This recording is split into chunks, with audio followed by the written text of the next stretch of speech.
ಎಲ್ರಿಗೂ ನಮಸ್ಕಾರ ಸ್ನೇಹಿತರೆ, ಕಾವ್ಯ ಮೋಡಿ ಚಾನಲ್ಗೆ ಸ್ವಾಗತ.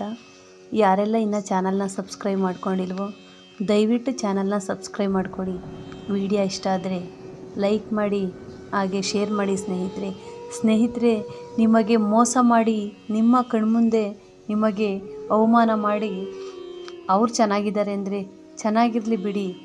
ಯಾಕಂದರೆ ಅವರು ನಿಮಗೆ ಇವತ್ತು ಅವಮಾನ ಮಾಡಿದ್ದಾರೆ ಅಂದರೆ ಅವರಿಗೂ ಆ ಪಾಠ ಮುಂದೊಂದು ದಿನ ರಾಯರು ಮಾಡೇ ಮಾಡ್ತಾರೆ. ಯಾಕಂದರೆ ಇವತ್ತು ಉಪ್ಪು ತಿಂದವರು ನಾಳೆ ನೀರು ಕುಡಿಲೇಬೇಕು. ಇವತ್ತು ತಪ್ಪು ಮಾಡಿದರೂ ಕೂಡ ನಾಳೆ ದಿನ ಶಿಕ್ಷೆ ಅನುಭವಿಸಬೇಕು. ನಿಮ್ಮ ಕಣ್ಮುಂದೆ ಎಷ್ಟು ದಿನ ಚೆನ್ನಾಗಿರ್ತಾರವರು, ನಿಮಗೆ ನೋವು ಕೊಟ್ಟು ನಿಮಗೆ ಕಣ್ಣೀರಾಗಿಸಿ ನಿಮ್ಮ ಪ್ರೀತಿ ಕೊಟ್ಟಿದ್ದೀರಲ್ಲ ಅವ್ರಿಗೆ, ಆ ಪ್ರೀತಿನ ಪಡ್ಕೊಂಡು ಕೂಡ ನಿಮಗೆ ಮೋಸ ಮಾಡಿ ನಿಮಗೆ ಕಣ್ಣೀರು ಹಾಕಿಸ್ತಾರೆ ಅಂದರೆ ಅವರು ಸ್ವಲ್ಪ ದಿನ ಚೆನ್ನಾಗಿರ್ಬೋದು. ಸ್ನೇಹಿತರೆ, ಅವರ ಎಷ್ಟೋ ಕೆಟ್ಟ ಚಟಗಳು ಅವರನ್ನು ಬಲಿ ತಗೊಳ್ತವೆ. ಅದಕ್ಕೆಲ್ಲ ನೀವು ಕಣ್ಣೀರು ಹಾಕ್ತಾ ಕೂರಬೇಡ್ರಿ. ಯಾಕಂದರೆ ಒಂದು ದಿನ ಮಾಡಿದ ತಪ್ಪನ್ನು ಪದೇ ಪದೇ ಅವರು ಮಾಡ್ತಾರಂದರೆ ಅವರಿಗೆ ಆಯುಷು ಇರೋದಿಲ್ಲ ಅಂತ. ಅಂದರೆ ಅವರಿಗೆ ಆಯುಷಿರುತ್ತೆ, ಅವರ ಮಾತುಗಳ ಮೇಲೆ ಆಯುಷಿರೋದಿಲ್ಲ. ಒಂದು ದಿನ ಸರಿ, 2 ದಿನ ಸರಿ ಅವರ ಮಾತುಗಳನ್ನ ನಂಬ್ತಾರೆ. ಅದನ್ನೇ ಮುಂದುವರಿಸ್ಕೊಂಡು ಹೋದರೆ ಯಾರು ಕೂಡ ನಂಬಲ್ಲ ಸ್ನೇಹಿತರೆ. ಅದಕ್ಕೆ ಹೇಳೋದು, ನಿಮಗೆ ಮೋಸ ಮಾಡಿ ಅವರೆಷ್ಟು ದಿನ ಚೆನ್ನಾಗಿರ್ತಾರೆ, ಇರಲಿ ಬಿಡಿ. ನೀವು ಅವ್ರಿಗೋಸ್ಕರ ಕಣ್ಣೀರಾಗ್ತಾ ಏನೋ ಕೂರ್ತೀರಾ. ಅವರು ನಿಮ್ಮನ್ನು ಬಿಟ್ಟು ಇನ್ನೊಬ್ರ ಜೊತೆ ಚೆನ್ನಾಗವ್ರೆ ಅಂದರೆ ಚೆನ್ನಾಗಿರಲಿ. ನಿಮಗೂ ಒಂದು ಸಮಯ ಬರುತ್ತೆ, ಆ ಸಮಯಕ್ಕೋಸ್ಕರ ಕಾಯಿರಿ. ಅವರು ಬಿಟ್ಟೋದ್ರು ಅಂತ ನೀವು ಆರೋಗ್ಯ ಹಾಳು ಮಾಡ್ಕೊಳ್ಳೋದು, ಊಟ ಬಿಡೋದು, ನಿದ್ದೆ ಮಾಡದೇ ಇರೋದು, ಮತ್ತು ನಿಮ್ಮ ಅಪ್ಪ ಅಮ್ಮದಿರಿಗೆ ನೋವಾಗುತ್ತೆ. ಅವಾಗ ನಿಮ್ಮ ಅಪ್ಪ ಅಮ್ಮದಿರು ಕಣ್ಣೀರೊರ್ಸೋಕ್ಕೆ ಯಾರು ಬರ್ತಾರೆ ಹೇಳಿ? ಯಾರೋ ಒಬ್ಬರು ಮಾಡಿದ ತಪ್ಪಿಗೆ ನಿಮ್ಮ ಕುಟುಂಬದವರಿಗೆಲ್ಲ ನೀವು ಶಿಕ್ಷೆ ಕೊಡಬೇಡಿ. ಆಗ ಮಾಡೋದ್ರಿಂದ ಅವರ ಶಾಪ ನಿಮ್ಮ ಮೇಲೆ ಬೀಳ್ತೈತಿ. ನಿಮ್ಮ ತಂದೆ ತಾಯಿಯವರು ನಿಮ್ಮ ವಿಚಾರದಲ್ಲಿ ಕಣ್ಣೀರಾಗ್ತಾ ಇರ್ತಾರೆ. ಅಯ್ಯೋ, ನನ್ನ ಮಗಳು ಈ ಥರ ಮೋಸ ಹೋಗಿದ್ದಾಳೆ, ಇಲ್ಲ ನನ್ನ ಮಗ ಮೋಸ ಹೋಗಿದ್ದಾನೆ ಅಂತ ಅವರು ನೋವು ಪಟ್ಟರೆ ನಮಗೆ ಒಳ್ಳೆಯದಾಗಲ್ಲ ಸ್ನೇಹಿತರೆ. ನಿಮಗೆ ಮೋಸ ಮಾಡಿದವರು ಅವ್ರು ಹೇಗೆ ಇರಲಿ, ಎಲ್ಲಾದರೂ ಚೆನ್ನಾಗಿರಲಿ, ಎಷ್ಟು ದಿನ ಚೆನ್ನಾಗಿರ್ತಾರೆ ನೋಡಿ. ನಿಮಗೆ ಮೋಸ ಮಾಡಿ ಅವರು ಚೆನ್ನಾಗಿರ್ತಾರೆ ಅಂದರೆ ದೇವರು ಮೆಚ್ತಾನ? ಅದನ್ನು ದೇವರು ಅವ್ರಿಗೂ ಒಂದು ಪಾಠ ಕೊಡ್ತಾನೆ, ಅವ್ರಿಗೂ ಒಂದು ಪರೀಕ್ಷೆ ಕೊಡ್ತಾನೆ. ಆವಾಗ ನೀನು ಮುಂದೆ ಸೋಲೋದು ಅವರೇ ಹೊರತು ನೀನು ಸೋಲಲ್ಲ.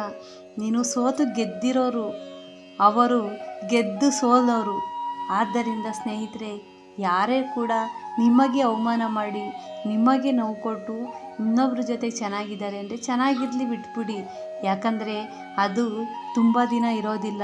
ತುಂಬ ದಿನ ಇರೋದು ಅಂದರೆ ನಿಯತ್ತಾಗಿ ನಾವು ಎಲ್ಲಿ ಇರ್ತೀವೋ, ನಿಯತ್ತಾಗಿ ಯಾರಿಗೆ ಇರ್ತೀವೋ ಅದು ಮಾತ್ರ ಶಾಶ್ವತವಾಗಿರುತ್ತೆ. ಅವರೇ ಒಂದು ದಿನ ಯೋಚನೆ ಮಾಡ್ತಾ ಇರ್ತಾರೆ, ನಾನು ಇಂಥವರಿಗೆ ಮೋಸ ಮಾಡಿದೆ, ಅವರ ಕಣ್ಣೀರು, ಅವರ ಶಾಪ ನನಗಿವತ್ತು ತಟ್ಟಿದೆ ಅಂತ ಅವರು ಕೂಡ ಒಂದಿನ ಕಣ್ಣೀರು ಹಾಕ್ತಾರೆ. ಆ ಸಮಯ ಬರುತ್ತೆ, ಆಗ ನೀನು ಅವರ ನೋವುಗಳನ್ನು ನೀನು ನೋಡಿ ಅವರಿಗೆ ಸಮಾಧಾನ ಮಾಡುವಂತೆ ನೀನಾಗ್ತೀಯ. ಆದರೆ ಇವತ್ತು ನೀನೇ ಕಣ್ಣೀರು ಹಾಕ್ತಾ ಕೂತ್ಕೊಂಡ್ರೆ ನಾಳೆ ದಿನ ನಿಮ್ಮ ತಂದೆ ತಾಯಿಗಳಿಗೆ ಅವರ ನೋವಿಗೆ ನೀನು ಕಾರಣ ಆಗಬಾರ್ದು. ಸ್ನೇಹಿತರೆ, ಯಾರೇ ಆಗಿರಲಿ, ನಮಗೆ ಯಾರು ಮೋಸ ಮಾಡಿದ್ರೂ ಪರವಾಗಿಲ್ಲ, ಯಾರು ಏನೇ ಅಂದರೂ ಪರವಾಗಿಲ್ಲ, ನಮ್ಮ ತನವನ್ನು ನಾವು ಇನ್ನೊಬ್ಬರ ಮುಂದೆ ಬಿಟ್ಕೊಡ್ಬಾರ್ದು. ಅವರ ಮುಂದೆ ನಮ್ಮ ನೋವುಗಳನ್ನು ಹೇಳ್ಕೋಬಾರ್ದು. ನಾನಿಲ್ಲ ಅಂದರೆ ಅವರಿಗೆ ಬದುಕೋಕ್ಕಾಗಲ್ಲ ಅನ್ನೋ ರೀತಿ ಅವ್ರು ಯೋಚನೆ ಮಾಡ್ತಿರ್ತಾರೆ. ಆದರೆ ನಾನಿಲ್ಲದೆ ಕೂಡ ಅವ್ರು ಬದುಕ್ತಾರೆ ಅಂತ ಗೊತ್ತಾಗೋ ರೀತಿ ನೀವು ಬದುಕಬೇಕು. ನಿಮ್ಮ ಮನಸ್ಸಲ್ಲಿ ಎಷ್ಟೇ ನೋವುಗಳಿರಲಿ, ದುಃಖಗಳಿರಲಿ, ಅದನ್ನೆಲ್ಲ ಪಕ್ಕಕ್ಕಿಟ್ಟು ನಾವು ನಮ್ಮ ತಂದೆ ತಾಯಿಗೋಸ್ಕರ, ನಮ್ಮ ಭವಿಷ್ಯಕ್ಕೋಸ್ಕರ ನಾವು ಬದುಕಬೇಕು. ಬೇರೆ ಯಾರೋ ಒಬ್ಬ ಮೂರನೇ ವ್ಯಕ್ತಿಗೋಸ್ಕರನ ಕಣ್ಣೀರು ಹಾಕ್ತಾ ಕೂತ್ಕೊಂಡ್ರೆ ನಮ್ಮ ಭವಿಷ್ಯ ಹಾಳಾಗೋಗುತ್ತೆ. ಮುಂದಿನ ಪೀಳಿಗೆ, ನಮ್ಮ ಮಕ್ಕಳುಗಳು ಕೂಡ ನಮ್ಮನ್ನು ನೋಡಿ ಕಲಿತಾರೆ. ನಾವೇನೇ ಒಳ್ಳೇದು ಮಾಡಲಿ ಕೆಟ್ಟದ್ದು ಮಾಡಲಿ ನಮ್ಮ ಮಕ್ಕಳುಗಳು ಕೂಡ ಅದನ್ನೇ ಕಲಿತಾರೆ. ಸ್ನೇಹಿತರೆ, ಮೋಸ ಮಾಡಿದವನು ಎಷ್ಟು ದಿನ ಮೋಸ ಮಾಡ್ತಾನೆ, ಅವನು ಕೂಡ ಒಂದಿನಲ್ಲ ಒಂದಿನ ಇನ್ನೊಬ್ರ ಹೊತ್ತಿಗೆ ಮೋಸ ಆಗೇ ಅನುಭವಿಸ್ತಾನೆ. ಅವನು ನಿನಗೆ ಮೋಸ ಮಾಡಿ ಅವನು ಇನ್ನೊಬ್ಬರ ಹತ್ರ ಹೋಗ್ತಾನೆ ಅಂದರೆ ಅವನು ಕೂಡ ನೋವನ್ನು ಅನುಭವಿಸ್ತಾನೆ, ಆ ಕಷ್ಟಗಳನ್ನು ಅವನು ಅನುಭವಿಸ್ತಾನೆ. ಇಂಥವ್ರನ್ನ ಬಿಟ್ಟು ನಾನು ಅವರಿಗೆ ಮೋಸ ಮಾಡಿ ನನಗೆ ನಾನು ಅನ್ಯಾಯ ಮಾಡಿಕೊಂಡೆ ಅಂತ ಕೊರಗ್ತಿರ್ತಾನೆ ಸ್ನೇಹಿತರೆ. ಆದ್ದರಿಂದ ಹೇಳೋದು, ಯಾರೇ ನಿಮ್ಮ ಜೀವನದಲ್ಲಿ ನಿಮಗೆ ನೋವು ಕೊಟ್ಟಿರ್ತಾರ, ನೋವು ಕೊಡಲಿ, ಎಷ್ಟೇ ಅವಮಾನ ಮಾಡಿರಲಿ, ಇಲ್ಲ ಇನ್ನೊಬ್ಬರು ಮುಂದೆ ನಿಮ್ಮ ಮರ್ಯಾದೆ ಕಳೆದಿರಲಿ, ಯಾವುದಕ್ಕೂ ಕೂಡ ತಲೆ ಕೆಡಿಸ್ಕೊಳ್ಳೋಕೆ ಹೋಗಬೇಡಿ ಸ್ನೇಹಿತರೆ. ನಮ್ಮ ಜೀವನದಲ್ಲಿ ಪ್ರತಿದಿನ ಸೂರ್ಯ ಹುಡ್ತಾನೆ, ಹಾಗೆ ಕತ್ಲು ಕೂಡ ಆಗುತ್ತೆ, ಒಮ್ಮೆ ಬೆಳಕು ಕೂಡ ಆಗುತ್ತೆ. ಹಾಗೆ ನಮಗೆ ಅವಮಾನ ಮಾಡಿದ ಜೀವನದಲ್ಲೂ ಕೂಡ ಕತ್ಲು ಬಂದೇ ಬರುತ್ತೆ.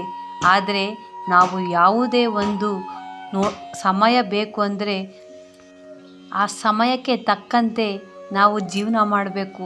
ಯಾರೋ ಒಬ್ಬರು ಮೋಸ ಮಾಡಿದ್ರು ಅಂತ ಕಣ್ಣೀರಾಗ್ತಾ ಕೂತ್ಕೊಂಡ್ರೆ ನಮ್ಮ ಜೀವನನೂ ಕೂಡ ಹಾಳಾಗುತ್ತೆ. ಹಾಗೆ ನಮ್ಮ ನೋವುಗಳು, ಕಷ್ಟಗಳು ನಮ್ಮ ಅಪ್ಪ ಅಮ್ಮಂದಿರಿಗೆ ನೋವಾಗುತ್ತೆ. ಆ ನಮ್ಮ ಅಪ್ಪ ಅಮ್ಮಂದಿರ ನೋವು ಕೂಡ ನಮಗೆ ಶಾಪವಾಗುತ್ತೆ ಸ್ನೇಹಿತರೆ. ಯಾವುದೇ ಕಾರಣಕ್ಕೂ ಮತ್ತೊಬ್ಬರಿಗೋಸ್ಕರ ಕಣ್ಣೀರು ಹಾಕಕ್ಕೆ ಹೋಗಬೇಡಿ. ನೀವು ಒಂದು ವೇಳೆ ಕಣ್ಣೀರು ಹಾಕ್ತೀರಾ ಅನ್ನೋದೇ ಆದರೆ ನಿಮ್ಮ ಹೆತ್ತ ತಂದೆ ತಾಯಿಗೆ ಕಣ್ಣೀರು ಹಾಕ್ರಿ.